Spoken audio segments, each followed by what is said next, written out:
Então, como nós estamos falando sobre o sistema nervoso é constituído por uma rede complexa e altamente organizada de dois tipos celulares.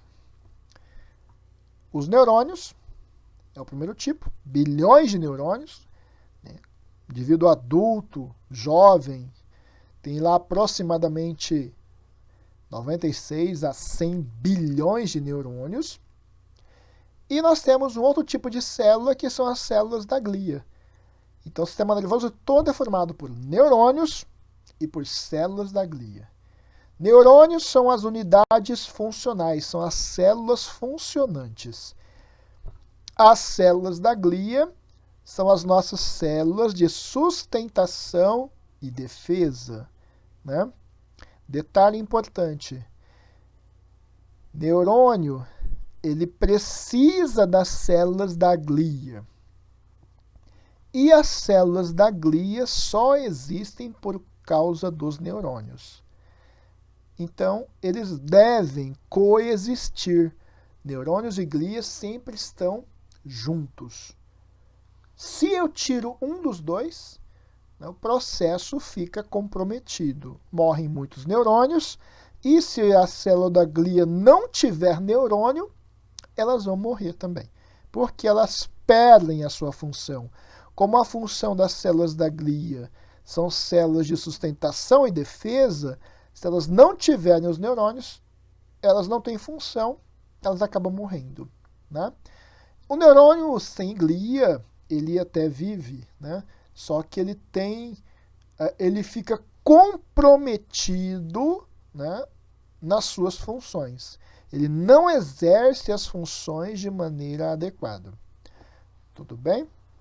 Nós já vimos isso, que esses neurônios, né, têm as funções de receptor, por isso nós temos lá os nossos receptores, então função sensorial, de sentir, capacidade de ser sensível a um estímulo, além da capacidade sensitiva, existe a função integrativa, ou seja, interpretar essas informações, saber o que cada informação que chega ao sistema nervoso central, o que cada uma dessas informações representa, né? Quais são informações conscientes e quais são informações inconscientes. E, dependendo do caso, eu tenho uma resposta efetora. E nós vimos que essa resposta efetora ela pode ser a contração muscular ou a secreção de glândulas. Tá ok? Vamos lá. Então, o nosso tecido nervoso, formado por essas nossas células maravilhosas, que são os neurônios e as células da glia, né? Neurônios são as unidades funcionantes do sistema nervoso, são células que têm essas especializações de captar, transportar, interpretar e emitir resposta. Isso tudo é função do neurônio, né? Então, quando eu falava de um termorreceptor, quando eu falava de um mecanorreceptor, quando eu falava de uma terminação nervosa livre, tudo isso é uma parte do neurônio, é uma função do neurônio. Então, são células especializadas em captar, transportar, interpretar essas informações e emitir resposta. Essa é a característica do sistema nervoso. Essa é a função do sistema nervoso. Já as células da glia, como eu disse para vocês, são células de sustentação e defesa do sistema nervoso. Vão ajudar o sistema nervoso, vão ajudar os neurônios na sua função. Nessa imagem, aqui nós temos um neurônio bem grande, um neurônio chamado de multipolar. Aqui um outro neurônio, né? 2 neurônios nessa imagem. Todas as outras células, essas células aqui, essa célula em azul aqui, essa outra célula, essas outras menores, todas essas células são células da glia. Então, a proporção é de um neurônio para cada 10 células da glia. Então, para cada neurônio, eu tenho 10 células da glia. Né? Então, nosso sistema nervoso, grande parte dele é constituído por glia. Né? Para cada neurônio, eu tenho lá cerca de 10 células da glia. Tudo bem? Tranquilo? Vamos em frente. Bom, agora nós vamos falar um pouco sobre a embriologia do sistema nervoso. Como é que ele é formado? Não vou entrar em processos, não vou entrar em semanas específicas, né, até porque vocês devem ter uma disciplina chamada de embriologia, né? Então eu vou dar os aspectos básicos da formação do sistema nervoso. Tudo começa por volta da terceira ou quarta semana de gestação, com um espessamento de um dos folhetos embrionários.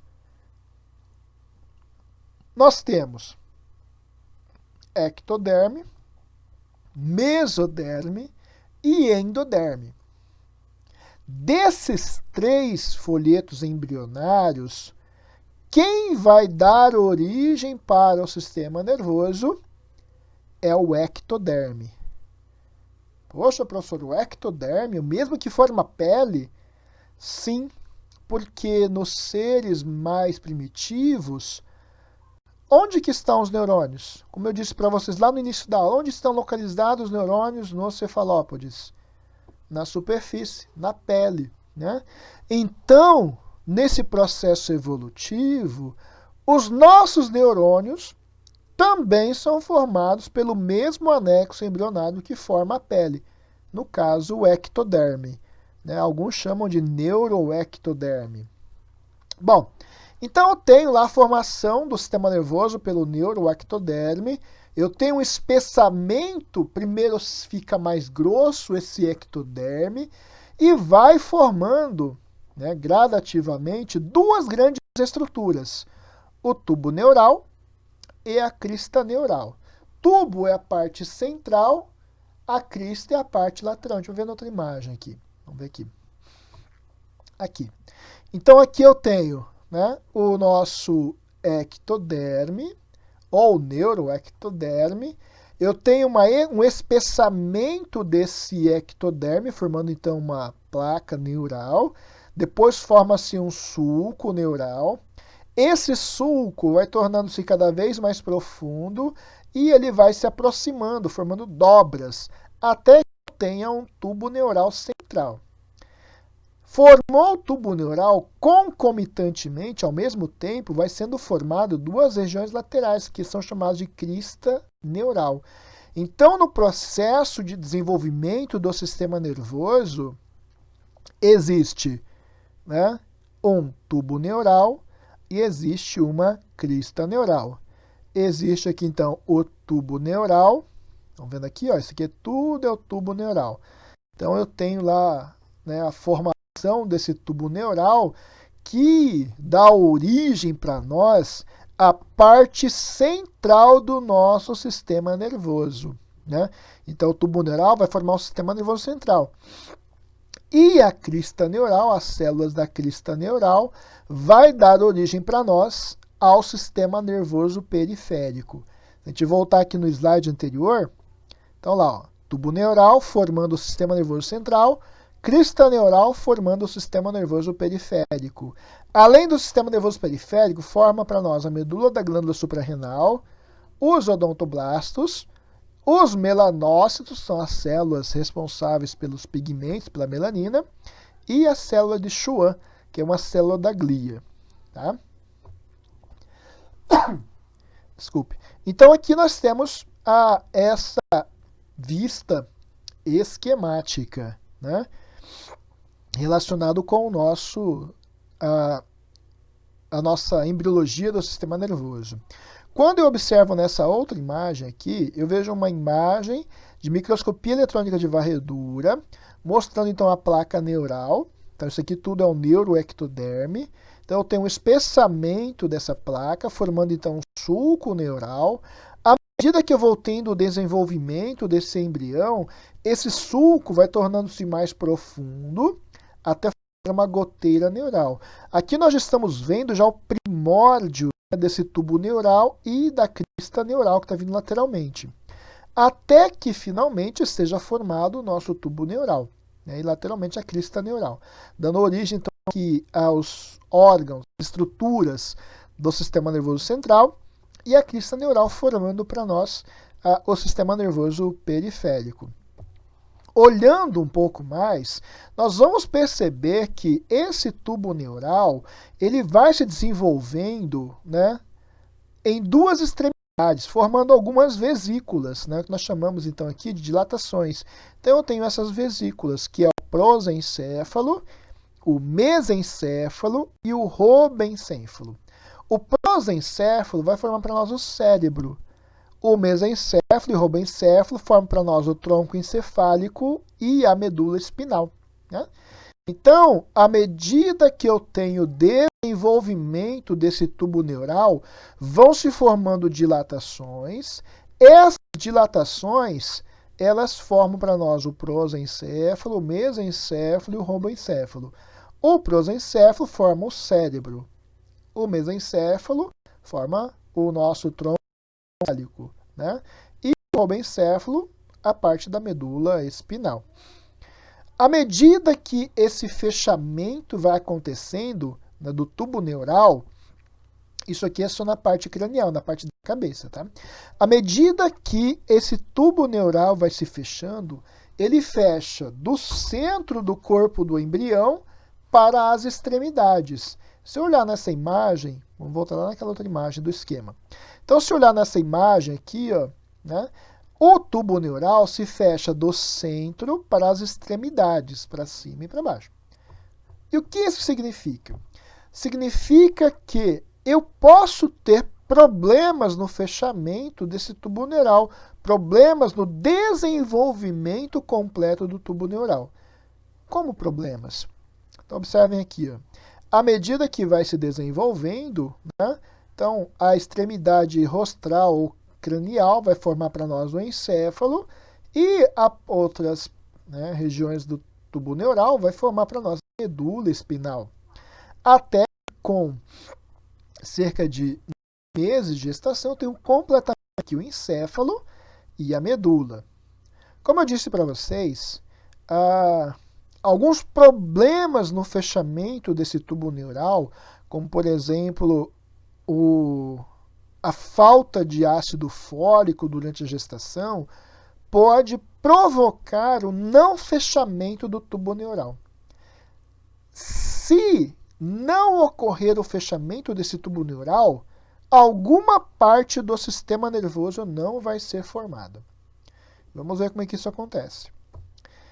Caso essa falta de fechamento ocorra na extremidade caudal, eu posso ter uma situação chamada de espinha bífida oculta, ou seja, não se forma o que nós chamamos de arcos vertebrais. Olha aqui, uma vértebra normal, corpo da vértebra, processo transverso, processo espinhoso, canal vertebral e aqui são arcos vertebrais.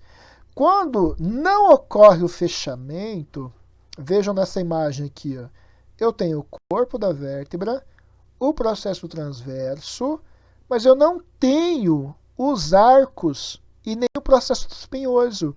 Está aberto aqui. Então eu tenho uma região em que não formou a coluna vertebral de forma adequada. Isso é chamado de espinha bífida oculta. Dá para saber se eu tenho ou não? Olha, existem alguns indicativos. Por exemplo, esse tufo de pelos, né? Se você tem esse tufo de pelos na região lombar, é um indicativo de que você pode ter uma espinha bífida oculta. Outro detalhe, você sente muitas dores na região lombar ou tem frequente lombalgias, né? Tem o tufo de pelos e tem lombalgia frequente. Então é um indicativo de que você pode ter uma espinha bífida oculta. Esse é o menor dos problemas, como dizem, né? É o caso mais leve, porque um processo um pouco mais grave, ele pode então provocar o que nós chamamos de meningocele, ou seja, além de não formar adequadamente aqui a vértebra, eu tenho a protrusão, a formação de um saco herniário, né? Que nesse saco herniário eu tenho meninges. Por isso, meningocele. E um caso mais grave é chamado de mielomeningocele, na qual eu tenho a não formação da coluna vertebral. Eu tenho ainda, nesse caso aqui que eu estou mostrando na figura, a formação desse cisto herniário. E dentro do cisto existem tecido nervoso. Podem ser fibras nervosas, como você pode ser parte da medula espinal. Então, numa progressão, situação mais leve, intermediária e um caso mais grave. Espinha bífida oculta, meningocele e mielomeningocele. Aqui nós podemos ver isso, um caso de mielomeningocele. Existe a não formação completa da vértebra. Eu tenho aqui nessa imagem um saco herniário, um cisto, formado por meninges. E dentro desse cisto, eu tenho tecido nervoso, que podem ser fibras ou pode ser parte da medula espinal, que é o que vocês estão vendo aqui. Ó. Aqui eu tenho uma mielomeningocele. Tá? Nesse caso, é uma mielomeningocele. Não, existe um tratamento para isso, o tratamento é cirúrgico, né, tanto para meningocele quanto para mielomeningocele. No caso da espinha bífida oculta, não se faz intervenção cirúrgica. Né? Na meningocele, é uma cirurgia mais simples, porque não envolve tecido nervoso, e na mielomeningocele é uma cirurgia mais complexa, porque envolve, né, tecido nervoso. Muitas vezes, na mielomeningocele, mesmo após a cirurgia, né, a criança ainda tem dificuldades motoras. Tá? Muitas ainda não conseguem ter o processo de deambulação normal. Então, a cirurgia ela é feita para corrigir a coluna vertebral, corrigir o cisto herniário, né, evitar complicações, mas que pode não resultar em benefício para a deambulação para a criança. Tá certo? Então aqui nós podemos ver isso. Olha aqui, ó, tem uma ressonância mostrando, né, um cisto. Dentro desse cisto tem muito líquido, que é o líquor, né, e tem, né, meninges. E essa é a que nós temos nas crianças com essa meningocele ou mielomeningocele.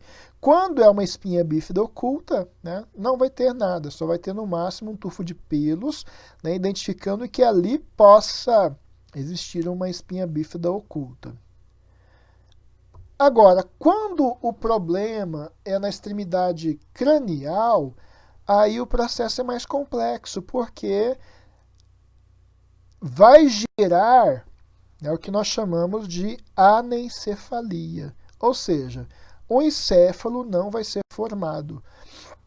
É um caso mais grave, é um problema da teratologia. Né? Muitas vezes esses quadros são de crianças natimortas, que elas nascem e logo após o nascimento, pouco tempo depois já morrem, ou morrem no próprio útero, né? Que não tem condições de vida. Nesse caso, vocês podem ver que a criança está tá entubada aqui, tem um catéter ali promovendo, né, mantendo o suporte básico de vida, mas, como nós já discutimos isso anteriormente, né, esse processo ele pode durar algumas horas, como ele pode durar anos. Se esse bebê tiver o tronco encefálico, né, então ela pode ser um estado vegetativo por anos. Né? Então, o fato de ser um anencéfalo não é determinante de que a criança vai ser um natimorto ou que vai morrer. Mas se ela tiver resquícios do tronco encefálico, lá mesencéfalo, ponte, bulbo, né? Ela vai ter reflexos neurovegetativos e que vão mantê-la viva por mais tempo. Ela vai interagir? Não vai. Ela só vai estar em estado vegetativo. Tá certo? Não tem interação. Qualquer tipo de resposta é uma resposta reflexa, de reflexos muito primitivos, né? Mas não tem interação. Se você brincar, se você cantar, se fizer carinho, ela não vai ter uma interação, né, social, uma interação mãe-filho de forma evidente. Por mais que as mães queiram ver, né, não vai existir esse processo de interação. Tá? É uma criança em estado vegetativo. Tudo bem? Se quiser saber mais, depois a gente tem mais literatura que eu posso indicar para vocês. Então, de forma geral, né, o sistema nervoso é formado pelo encéfalo, pela medula espinal, por nervos, gânglios, né, os plexos entéricos e receptores. A gente vai ver cada uma dessas estruturas à medida que nós formos tendo as aulas. Mas se vocês ficarem interessados e curiosos, digitem lá, né, nos glossários, né, no Google, enfim, no livro, o significado de cada um desses termos. Então, nós já vimos isso. O sistema nervoso, ele tem a capacidade, né, primeiro, de recepção. Então, lá, começa com o receptor. Esses receptores estão espalhados por todo o nosso corpo. Esses receptores captam, transportam esse estímulo para o sistema nervoso central.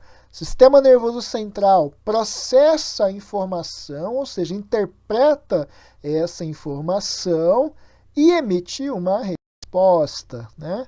Essa resposta ela pode ser uma contração muscular ou a secreção de glândulas, que estão aqui, ó, contração de músculo esquelético, ou músculo liso, ou músculo cardíaco, ou glândulas.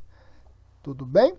Então, é uma visão muito genérica do sistema nervoso. A gente vai ver depois mais sobre esses processos. Tá? Então, aqui está mostrando justamente isso, a parte central do sistema nervoso. Então, o encéfalo, a medula espinal, os nervos, né? O plexo entérico, no esôfago, no estômago, nos intestinos, e os receptores sensoriais. Tudo isso faz parte, né, do nosso sistema nervoso. Tá certo? A gente vai ver tudo isso. Então, como eu disse para vocês, né, tudo é baseado na nossa percepção. Tudo é baseado na nossa experiência de vida, né? Para resumir bem o que é o sistema nervoso, se vocês se deparassem com uma fera como essa na frente de vocês, o sistema nervoso é o que faz tudo. Ele vai observar o cachorro, ver se a expressão do animalzinho é de amizade ou se é uma expressão de ataque. Essa informação visual, ela é transportada por nervos até o nosso cérebro. Lá o nosso cérebro interpreta isso. E se você teve uma experiência ruim, se você já foi mordido por um cachorro, a sua reação vai ser de medo, né? Vai ser de receio, de proteção. Se você não teve esse processo, está com uma bota de cano longo, né, está protegido, se ele morder, vai morder a bota, não vai fazer nada, então você fica mais tranquilo. Então, todos esses processos, né, de recepção, transporte, integração e a resposta, tudo isso depende das nossas experiências vividas, né? Cada um vai responder de uma forma diferente. Cada um responde de formas diferentes porque viveram de formas diferentes. Tem neurônios diferentes, né? Têm visões diferentes. Mesmo indivíduos que são gêmeos, né? Têm o mesmo DNA, mas eles são criados de forma diferente e têm percepções totalmente diferentes. É o caso que eu mostrei para vocês das gêmeas siamesas lá, que elas, apesar de estarem unidas, elas têm mentalidades diferentes, personalidades diferentes, porque elas veem o mundo de forma diferente. E é isso que nos torna únicos. É isso que faz com que o sistema nervoso seja altamente interessante. Né? A possibilidade de conhecer o que é diferente, de entender as diferenças, de saber como que isso se processa aqui, no nosso cérebro, né? Como é que isso se manifesta depois no nosso corpo? Por que quando nós ficamos muito estressados, nós temos dores muscular, nós temos tensão muscular? Porque quando nós vamos passar por uma prova, nós ficamos tensos. Quando eu vou marcar uma entrevista, um emprego, por exemplo, eu fico tenso. Quando você vai marcar um encontro com outra pessoa, poxa, você ficou conversando por um tempão, eu vou marcar um encontro, depois de todo esse tempo de pandemia, eu vou marcar um encontro com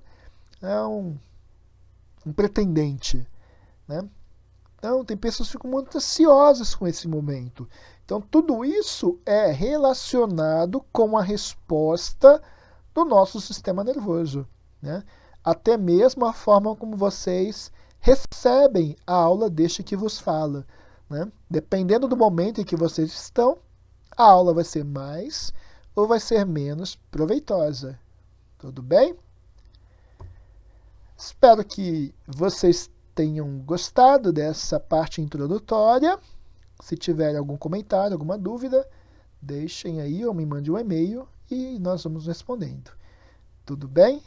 Um grande abraço, uma boa aula e uma excelente semana para vocês. Até mais!